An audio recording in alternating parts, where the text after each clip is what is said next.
Hello enthusiastic learners, let's learn something very interesting and very useful for simplification. Simplification में brackets का बहुत ही important role होता है। तो ये जो है डिफरेंट टाइप के ब्रैकेट्स हैं जो हम सीखने वाले हैं। ये जो है लाइन ब्रैकेट्स, जो लाइन होती है वो नंबर्स के ऊपर होती है, और ये जो है उसको कहते हैं हम राउंड ब्रैकेट।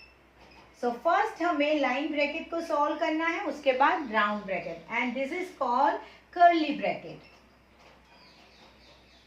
और उसको हम ब्रेसेस भी कहते हैं।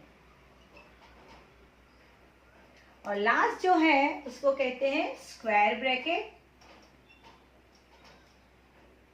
और बिग ब्रैकेट।